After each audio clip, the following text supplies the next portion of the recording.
என்ன பண்றீங்க? இல்ல பிரியாணி மட்டன் பீஸ் வெளியே நிற்கிற உள்ளூர் போட்டு போறேன். சேட்டை பிடிச்ச பையன் சார் இந்த பையன் அப்படின்ற மாதிரி. தம் பிரியாணியா போட போறோம். தம் பிரியாணி கும் பிரியாணி. தம் பிரியாணியில வேக வச்சு இது பண்ணணும். கடலை மாவா? நான் செஞ்சு தரேன், நீ சாப்பிட்டுக்கோ. சிக்கன் ஹாய் ஹாய் போலு. ஹாய் சொல்லுங்க. பாபு கையை எடுத்து விடுறேன். யார் ஜெயிப்பாங்க? நீ சொல்லுங்க யார் ஜெயிப்பாங்க? என் தட்டில் இருக்கிற மட்டன் எல்லாம் வந்து மாமாவுக்கு தள்ளி விட்டுட்டு இருந்தேன். ஏன்னா எனக்கு மட்டன் பிடிக்காது. பிரியாணி சூப்பராக இருந்தது. பிரியாணி, சிக்கன் 65, அதுக்கப்புறம் ரைத்தா இதெல்லாம் வச்சு இங்கே பாருங்க.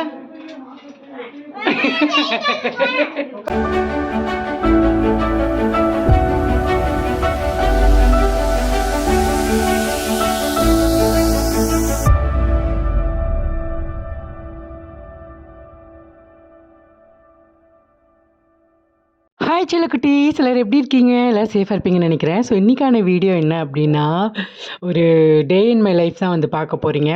இன்றைக்கி வந்து எலெக்ஷன் ரிசல்ட் டே. மாமா வந்து லீவு, மாமனார் லீவு, எல்லாருமே வீட்டில் தான் இருக்கோம். காலையிலே நானும் மாமாவும் கறி வாங்குறதுக்காக வெளியே கிளம்பிட்டோம். போகும்போது பெட்ரோல் அடிச்சுட்டு மட்டனும் சிக்கனும் வாங்கிட்டு வீட்டுக்கு வந்துட்டோம். வந்தவுடனே சமைக்கிறதுக்கு எல்லாமே ரெடி பண்ண ஆரம்பிச்சிட்டோம். அம்மா வந்துட்டு நான் இன்றைக்கி சமைக்கிற சிக்கன் 65 நான் பண்ணுறேன் அப்படின்னாங்க. சரின்னு சொல்லிவிட்டு, சரிம்மா நீங்கள் பண்ணுங்கம்மா அப்படின்னு சொல்லியாச்சு. நான் வந்துட்டு சிக்கன் 65 வேறு மாதிரி பண்ணுவேன், அம்மா வந்து வேறு மாதிரி பண்ணுவாங்க. கடலை மாவா? நான் செஞ்சு தரேன், நீ சாப்பிட்டுக்கோ. சிக்கன்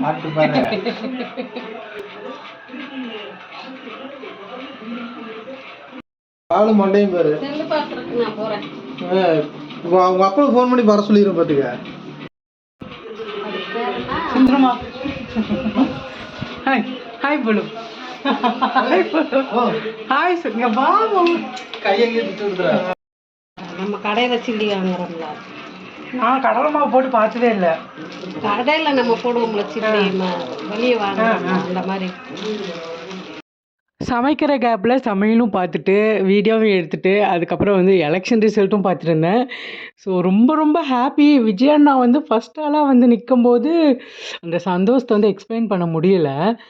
அதுக்கப்புறம் வந்துட்டு இதில் வந்து கார்ன்ஃப்ளவர் மாவு, அரிசி மாவு, அப்புறம் வந்து கடலை மாவு, தயிர், லெமனு, அதுக்கப்புறம் இஞ்சி பூண்டு பேஸ்ட்டு எல்லாத்தையுமே போட்டு நல்லா வந்து மிக்ஸ் பண்ணி நம்ம எவ்வளோக்கு எவ்வளோ ஊற வைக்கிறோமோ அவ்வளோக்கு அவ்வளோ டேஸ்ட்டாக இருக்கும். நீங்கள் இப்படி பண்ணுவீங்களா அப்படின்றதையும் சொல்லுங்கள். அதாவது நிறைய கடலை மாவு போடாமல் கொஞ்சமாக கடலை மாவு போட்டு கொஞ்சம் அரிசி மாவு, கார்ன்ஃப்ளவர் மாவு எல்லாம் போட்டோம்னா அந்த கடையில் நம்ம வாங்குறோம்ல சிக்கன் அந்த பழத்துக்கு கொஞ்சம். அப்புறம் சிக்கனை நல்லா ஊற வச்சுட்டு மட்டன் எடுத்துகிட்டு வந்துடுமா. நல்லா மட்டனை கழுவி ஒரு 2 விசில் மட்டும் விட்டுக்கலாம் அப்படின்னாங்க. 2 விசில் விட்டுட்டு பிரியாணியா அப்படின்னேன். வெந்துடும் அப்படின்னாங்களா. சரி நான் அதை விசில் வச்சுட்டு பழைய சாப்பாடு இருந்தது. நானும் அம்மாவும் வந்து நல்லா தயிர் ஊற்றி வெங்காயம் வச்சு பச்சை மிளகாய் வெட்டி போட்டு சூப்பராக வந்து சாப்பிட்டோம். மாமா வந்துட்டு நான் மத்தியானம் சாப்பிட்டுக்கிறேன், எனக்கு காலையில் வேண்டான்ட்டு டிவியவே பார்த்துட்டு இருந்தார். அப்புறம் மாமா இந்த பக்கம் வரும்போது அந்த பக்கம் வரும்போது நான் வரலன்னு சொல்லிட்டு ஓடிட்டே இருந்தாங்க. பட் ஃபஸ்ட்டு இருந்ததை விட இப்போ வந்து கொஞ்சம் கேமராக்குள்ளே வராங்க. நான் இழுத்துடுவேன். ஸோ அதுக்கப்புறம் வந்துட்டு சாப்பாடு சாப்பிட்டுட்டு மட்டன் நல்லா வெந்துருச்சு. நான் மட்டன் சாப்பிட மாட்டேன், பட் வந்துட்டு பிரியாணி சாப்பிட்டுப்பேன். அதனால் எப்போவுமே சிக்கன் எடுக்கணும்னு சொல்லிட்டு இன்றைக்கி மட்டன் பிரியாணி போடலான்னு போட்டுட்டோம். நல்லா மட்டன் வெந்துருச்சு. பக்கத்துலேயே சாப்பாடும் வந்து வெந்துட்டு இருந்துச்சு. அதுக்கப்புறம் வந்து மாமாவும் தம்பியும் சைக்கிள் ஓட்ட போகிறேன்னு சொல்லி சைக்கிள் எடுத்து ஓட்டிகிட்டு இருந்தாங்க. வாங்க வந்து ஹாய் சொல்லிட்டு போங்க.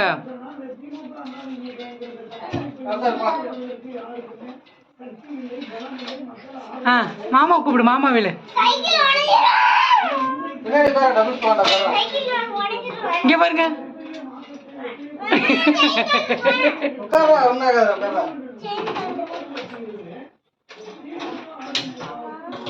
செயின் கலண்டுருக்குமா?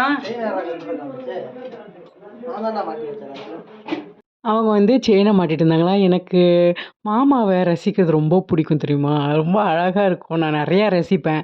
நீங்கள் உங்கள் ஹஸ்பண்ட் அப்படி ரசிப்பீங்களா அப்படின்றத சொல்லுங்கள். எனக்கு ரொம்ப ரொம்ப பிடிக்கும் மாமா. மாமா வந்து திடீர்னு சிரிக்கும் போது ரொம்ப அழகாக இருக்கும். நடிகண்டான்ற மாதிரி அழகா அவரு. ஸோ அவரை கொஞ்ச நேரம் ரசிச்சுட்டு பிரியாணிக்கு தேவைன்றதெல்லாம் வெட்டி வச்சுட்டு இருந்தேன். அதுக்கப்புறம் வந்து பிரியாணி வைக்கிற அளவுக்கு பாத்திரம் இல்லை. சரின்னு சொல்லி கொஞ்சம் பெரிய பாத்திரமா எடுத்து வச்சோம். அது ரொம்ப பெரிய பாத்திரமாயிடுச்சு. அதுக்கப்புறம் உள்ளே இருக்கிற கேஸில் வச்சோமா, வச்சுட்டு ஸ்டார்ட் பண்ணினோம். அதுக்கப்புறம் மாமா வந்துட்டு, "ஏன் இதை வைக்கிறீங்க? பெரிய பெரிய அடுப்பு இருக்குல்ல, அதிலே வச்சுக்கலாம்ல" அப்படின்னு சொல்லிட்டு இருந்தாங்களா. சரி என்ன ஏதுன்னு பார்க்கலான்னு சொல்லிட்டு ஒன் பை ஒன்னாக பிரியாணி செய்ய ஸ்டார்ட் பண்ணிட்டோம். நீங்க வந்து எட்டி பாருங்க. சட்டிக்குள்ள விழுகிற மாதிரி இருக்கு. இன்னும் அந்த அடுப்பே வச்சிருக்கலாம். அடுப்பே வச்சிருக்கலாம். எந்த அடுப்பு? அதுக்குள்ள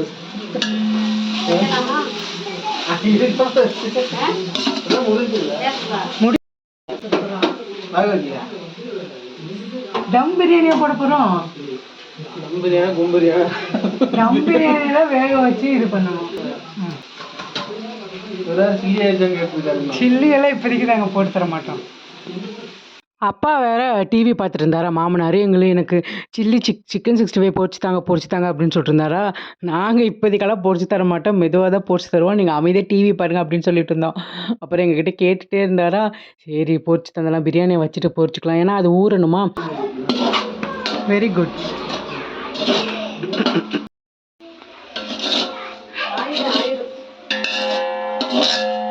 பார்த்து என்ன பண்ணுறீங்க சார்? என்ன பண்ணுறீங்க சார்? என்ன பண்ணுறீங்க? என்ன பண்ணுறீங்க? இல்லை பிரியாணி மட்டன் பீஸ் வெளியே நிற்கிற உள்ளூர் போட்டு போகிறேன். சேட்டை பிடிச்ச பையன் சார் இந்த பையன் அப்படின்ற மாதிரி. அம்மா வதக்கணும் ஈவன் பண்ணிட்டு இருக்கிறீங்க.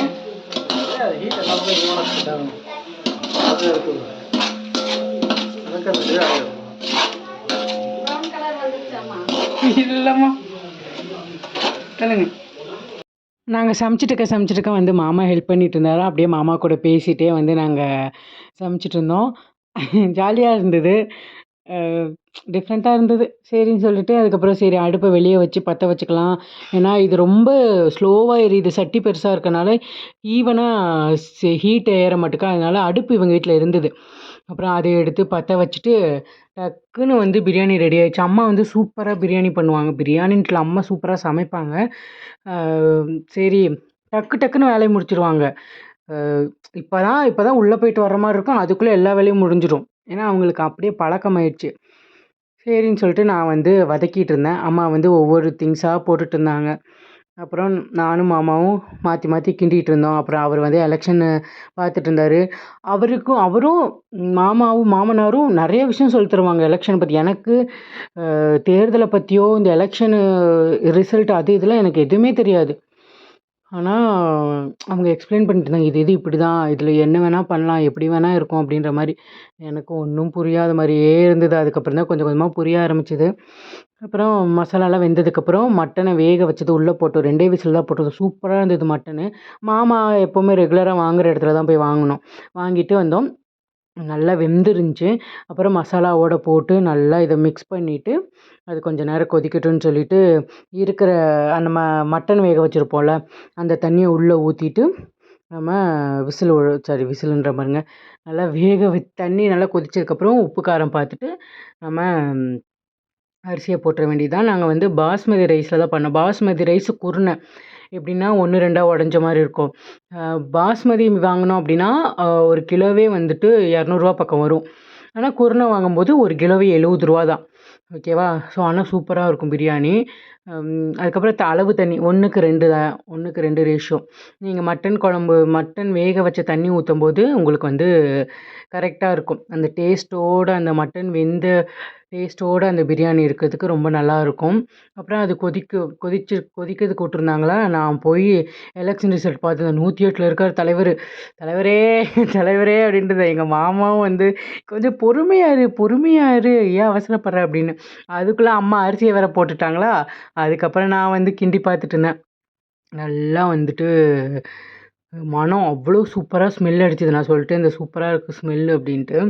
அதுக்கப்புறம் அதை கொஞ்சம் எடுத்துட்டு நல்லா வத்துனதுக்கப்புறம் குக்கரில் தண்ணியை ஊற்றி விசிலுனே வருது.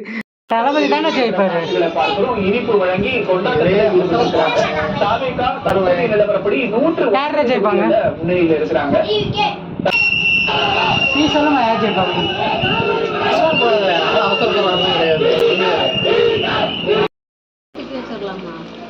குக்கரில் தண்ணி ஊற்றி எந்த பக்கம் இது ஆஃபு? ம் ஆமா. பிரியாணிக்கு வந்து தம் போடுறதுக்கு குக்கரில் தண்ணி ஊற்றி நல்லா வந்து தம் போட்டு விட்டுட்டோம். ஓகேவா? சுற்றி நல்லா துணி வச்சிடலாமா? துணி எப்படி வைக்கிறது? ஆனால் ஆவி வெளியே வரல. இல்லை நல்லா தான் இருக்கு. சில்லி போடிச்சா முடிஞ்சது. வாங்கிட்டு வரேன். Hi polo. சரி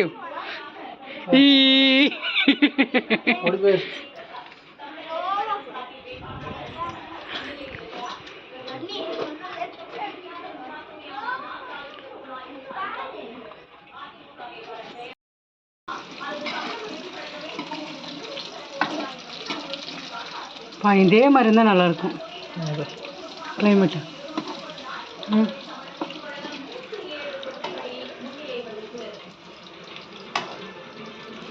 மணக்குதுல்ல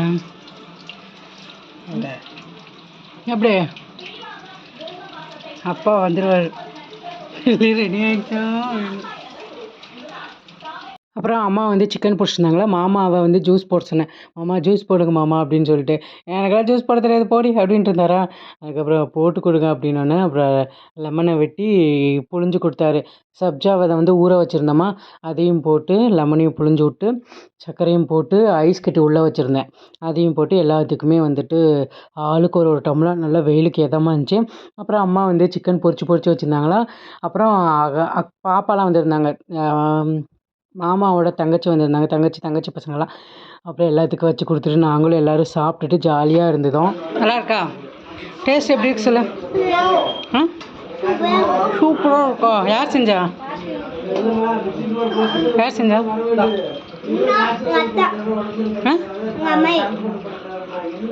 உங்கள் அம்மா செய்யலை, உங்கள் அம்மா தான் செஞ்சாங்க. தம்பிக்கிட்ட வந்து யார் சிக்கன் செஞ்சாங்கன்னு கேட்டேன்னா, அவன் வந்து நான் தான் செஞ்சேன்னு சொன்னான். இவங்களோடதில் வந்து அத்தையை வந்துட்டு அம்மாயின்னு தான் கூப்பிடுவாங்க. பாட்டியை வந்து அம்மம்மான்னு கூப்பிடுவாங்களா. ஸோ நான் தான் செஞ்சேன், அத்தை தான் செஞ்சாங்க அப்படின்னா, இல்லை நான் செய்யலம்மா அம்மம்மா தான் செஞ்சாங்க அப்படின்னு சொல்லிட்டு இருந்தேன். அதுக்கப்புறம் அவன் சாப்பிட்டு ஓடிட்டான். அப்படியே எல்லா வேலையும் முடிஞ்சிருச்சு, சாப்பாடெல்லாம் செஞ்சு வச்சிட்டாங்களா. சரி கடற்கரை பாத்திரத்தை எல்லாத்தையுமே கழுவி வச்சிட்டோம் அப்படின்னா எல்லாமே முடிஞ்ச மாதிரி இருக்கும். நல்லா சாப்பிட்டுட்டு ரெஸ்ட் எடுத்தால் ஓகே தான். அதுக்கப்புறம் வந்துட்டு கடற்கரை எல்லா பாத்திரத்தையும் கழுவி வச்சிட்டான். எல்லோரும் சொல்லிட்டு இருந்தான், வெயில் அடிக்குது வா கொஞ்ச நேரம் உட்காரு அப்படின்னு சொல்லிட்டு. உட்காந்தோம் அப்படின்னா ரொம்ப சோம்பேறித்தனமாயிருமா. சரின்னு சொல்லிட்டு நான் பாத்திரத்தை எல்லாம் கழுவி எடுத்துட்டேன். எல்லா சாப்பாடும் ரெடி ஆகிடுச்சு. எலெக்ஷன் வேறு பாதிக்கு பாதி நமக்கு ரிசல்ட் தெரிஞ்சிருச்சு. ஒன்றும் சொல்கிறதுக்கு இல்லை, ஜாலியாக இருந்தது தெரியுமா. ஜாலியாக என்ஜாய் பண்ணிட்டு இருந்தோம். அப்புறம் எல்லாமே முடிஞ்சிருச்சு. தம்மு உடச்சலான்னு சொல்லிட்டு தம்மையும் உடச்சாச்சு. ரொம்ப எப்படி சொல்கிறது, நல்லா பொழுன்னு இருந்துச்சு. உதிரியாக இருந்தது, ஒட்டவே இல்லை. நல்லா அளவு தண்ணி டேஸ்ட் எல்லாமே கரெக்டாக இருந்துச்சு. அப்புறம் அம்மா பாதி எல்லா சாப்பாட்டையும் வந்து குக்கருக்கு மாற்றிட்டு அப்புறம் ரசம், சாப்பாடு, ரைத்தா, பிரியாணி எல்லாமே வந்து எடுத்து வச்சு உட்காந்தாச்சு. டிவி ஒரு பக்கம் ஓடிட்டுருக்கு, நாங்கள் ஒரு பக்கம் ஜாலியாக இருக்கோம். அதுக்கப்புறம் வந்துட்டு அம்மா எல்லாத்துக்கும் வச்சு கொடுத்தாங்க. எல்லாருக்கும் வச்சு கொடுத்து நல்லபடியாக உட்காந்து சாப்பிட்டோம். கதை பேசிகிட்டே வந்து சாப்பிட்டோம். மாமா வந்து தயிர் வெங்காயம் சாப்பிட மாட்டாங்க, அவங்களுக்கு பிடிக்காது தயிர். நான் வந்துட்டு என் தட்டில் இருக்கிற மட்டனெல்லாம் வந்து மாமாவுக்கு தள்ளி விட்டுட்டு இருந்தேன், ஏன்னா எனக்கு மட்டன் பிடிக்காது. பிரியாணி சூப்பராக இருந்தது. பிரியாணி, சிக்கன் 65, அதுக்கப்புறம் ரைத்தா இதெல்லாம் வச்சு சாப்பிட்டோன்னே அம்மா வந்துட்டு ஐஸ்கிரீம் சாப்பிடணும்னு தோணுது அப்படின்னோடனே நான், மாமா, தம்பி 3 பேரும் வந்து ஷாப்புக்கு வந்து போயிட்டோம். சரிடா இருடா ஆமாம், 350 ரூபா. 350 ரூபா. பேசிட்டு ஓகேவா இது டீ மாதிரி? குல்ஃபி மாதிரி தான். சரி, பாப்பாவுக்கு ஒரு இது வாங்கிக்கல, கோனு. கோன் கேட்டால இங்கே இருக்கா, இதுக்குள்ளே இருக்கு. ஆமாம், இங்கே இருக்குது. அப்புறம் ஐஸ்கிரீமை வாங்கிட்டு வீட்டுக்கு வந்துட்டோமா. வீட்டுக்கு வந்த உடனே எல்லாம் ஓப்பன் பண்ணிவிட்டு அம்மா வந்துட்டு நம்ம டீ குடிப்போம்ல அந்த சின்ன கப்பு, அந்த கப்பு எப்போவுமே வீட்டில் இருக்கும், சின்னதும் இருக்கும் பெருசும் இருக்கும். சரின்னு சொல்லி கரண்டி எடுத்துகிட்டு வந்துட்டு எல்லாத்துக்குமே ஒவ்வொரு கரண்டி. ஸோ இவன் வந்து இந்த ஐஸ்கிரீம் சாப்பிட்டான், பாப்பாவுக்கு வந்து கோன் வாங்கிட்டு வந்து கொடுத்துட்டோம். அதுக்கப்புறம் நாங்கள் மட்டும் தானே, அதனால் இது கலர் கலராக இருந்தது தெரியுமா. இதில் சாக்கோஸ் இருந்தது, ஃப்ளேவர்ஸும் மிக்ஸ்டாக இருந்தது. அப்புறம் எல்லாருமே வந்துட்டு ஐஸ்கிரீம் சாப்பிட்டோம், நல்லா இருந்தது. ஸோ வந்து சாப்பிட்டாச்சு. சாப்பிட்டுட்டு வந்து கொஞ்சம் நேரம் படுக்கலான்னு சொல்லிட்டு வந்தேன். எலெக்ஷன் ரிசல்ட் வந்து எல்லாருமே பார்த்துருப்பீங்க எப்படி இருக்குது அப்படின்னு சொல்லிட்டு. ஸோ வேறு லெவலில் போயிட்டுருக்கு எலெக்ஷனு. மழை வேறு வருது, ஜில்லுன்னு காற்று, சூப்பரான எலெக்ஷன் ரிசல்ட்டு, செம்மையாக இருக்கு. ஏதாச்சும் ஒரு விஷயம், நல்ல விஷயம் நடக்கும்போது மழை வந்து தூரி ஆசீர்வாதம் பண்ணோம் அப்படின்னு சொல்லுவாங்கள்ல, அந்த மாதிரி தான். ஜில்லுன்னு காற்று, அப்படியே மலைச்சாரல், அப்படியே நல்லா அப்படியே கிளைமேட்டே வந்து அப்படியே ஜில்லு ஜில்லுன்னு இருந்தது. பக்கத்தில் டிவிக்கே ஜெயிச்சிருச்சு அப்படின்னோடனே, அண்ணா ஜெயிச்சிட்டாங்கன்னொன்னே கொடி பறக்குது, ஜம்மா படிக்கிறாங்க, விசில் பறக்குது. கேட்குறீங்களா?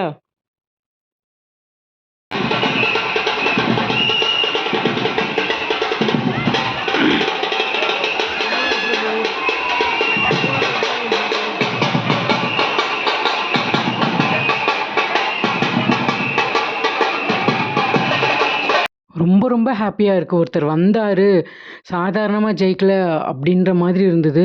ரொம்ப சந்தோஷம், எல்லோரும் ஹாப்பி, ஜாலியாக இருந்தது. அதுக்கப்புறம் அப்படியே வந்துட்டு கொஞ்ச நேரம் பேசிகிட்டு இருந்தோம், டீ குடித்தோம். அப்புறம் என்ன வழக்கம் போல் சாப்பாடெல்லாம் இருந்தது, அப்படியே சாப்பிட்டுட்டு தூங்க வேண்டியது தான். ஓகே, பாய் செல்லக்குட்டீஸ், லவ் யூ ஸோ மச். எல்லா பக்கம் விசில் பறக்குது, பட்டாசு வெடிக்குது, ஒரே திருவிழா கோலத்தில் இருக்குது. ஸோ மாற்றம் ஒன்றே மாறாதது. நல்லபடியான மாற்றம் வந்து எல்லாருக்குமே கிடைக்கணும். எல்லோரும் ஹாப்பியாக சந்தோஷமாக இருங்க. Love you so much. Bye.